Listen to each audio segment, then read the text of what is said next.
maalmahan dambe qof walba oo raba inuu si sahlan oo aan dib lahayn ku noqdo maalqabeen waxay noqotay waxa uu ku taamo ama ku fakaro kubiridda suuqa forex, suuqa sarifka lacageed ee ugu weyn adduunka. waxaa soo baxay dhalinyaro ka sameeyay malaayiin dollar suuqan iyo kuwo dadka ku boorinaya inay lacagahooda u dhiibtaan si ay uga shaqeeyaan suuqan ugana helaan faa'iido cayiman. waxaa ka taajiray boqolaal halka kumanaan kalena ay ku hantibeeleen kuna hungoobeen. haddaba suuqan loo yaqaano forex muxuu yahay, sidee u shaqeeyaa, sima laga samayn kara hantida khiyaaliga ah ee ay inoo sheegaan dadka ka shaqeeya? muuqaalkeenna maanta daawadayaal waxaan jawaab ugu raadin doonaa su'aalaha ka guuxaya maankeenna ee ku aadan suuqan. ugu horayn, si aynu u fahanno waxa uu yahay forex iyo baaxadda uu la-eg yahay, aynu tusaale kooban soo qaadanno. qof ayaa ka yimid dalka Ingiriiska, wuxuuna yimi magaalada Boosaaso. maadaama uu qofkani ka yimid dalka Ingiriiska, waxaa dabiici ah inuu wato lacagta geniga loo yaqaano ee laga adeegsado dalkaasi. markii uu yimid Boosaaso si uu aeroboortka uga raaco taxi geeya goobta uu ka degayo magaalada, wuxuu u baahan yahay inuu u bedelo lacagtii geniga ahayd ee uu watay shilin Soomaali ama dollar. maxaa yeelay Boosaaso ama Soomaaliya oo dhan lacagta geniga iyo lacagaha la midka ah waxba laguma kala iibsado, taasoo ku khasbaysa qofka inuu lacagtaasi sarifto una bedelo lacagta dalka uu joogo. qofkan marka uu sarifanayo lacagta wuxuu sidaasi uga mid noqday balaayiin dad ah oo isla daqiiqadaasi adduunka oo idil ku kala sarifanaya lacago qalaad. suuqan ayaa loo yaqaanaa forex oo loo soo gaabiyo suuqa sarifka lacagaha qalaad, waxaana lagu qiyaasay bishii afraad sanadkii 2019 lacagaha maalinlaha ah ee la isku dhaafsado suuqan 6.6 trilyan oo dollar. lacagtan aadka u badan ayaa ah lacagaha qalaad ee sida maalinlaha ah loo sarifto, wuxuuna ku koobnaa suuqan sarifka ay dadka isaga kala gooshaya adduunka ku sariftaan lacagaha ay xambaarsan yihiin oo keliya. ka hor intaysan soo bixin sannadadii ugu dambeeyey lacag ka samaynta sarifka lacagaha qalaad, taasoo haatan loo yaqaano forex.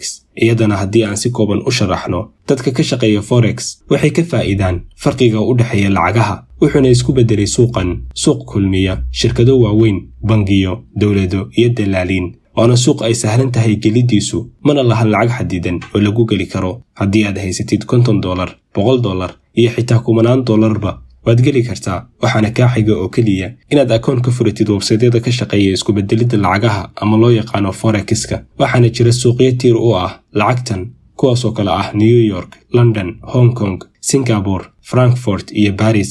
laakiin gelitaanka suuqan macnaheedu ma ahan inaad si sahlan ku faa'iidaysid. lacagaha ugu awoodda badan ee la isku dhaafsado suuqan ayaa kala ah dollarka Mareykanka oo ku fadhiya ku dhowaad 85% lacagaha la isku dhaafsado. waxaa ku soo xiga lacagta loo yaqaano yuurada, halka lacagta Shiinaha ee iyadana loo yaqaano yen ay ka tahay lacagta saddexaad ee ugu sareysa. kadibna waxaa ku soo xiga dollarka Australia iyo geniga Ingiriiska, waxaana la adeegsadaa marka lacagaha la isugu bedelayo forexka halkudhigyo isdhinac yaala, kuwaasoo ka turjumaya lacagaha la iibsanayo, waxayna iskula socdaan qaab lamaane ah. tusaale ahaan, sida aad hadda shaashada ka aragtaan, euro/USD waxaa laga wadaa lacagta yuurada oo aad ku iibsanaysid dollar. waxaana muhiim ah qofka ka shaqaynaya inuu la socdo kala horeynta lacagaha. tusaale ahaan, haddii suuqa aan ka shaqaynayno uu inoo soo saaro sidan euro/USD waxay la mid tahay 1.3635, macnaheedu waxay noqonaysaa in si aad u iibsatid 1 euro aad bixinaysid 1.3635 dollar.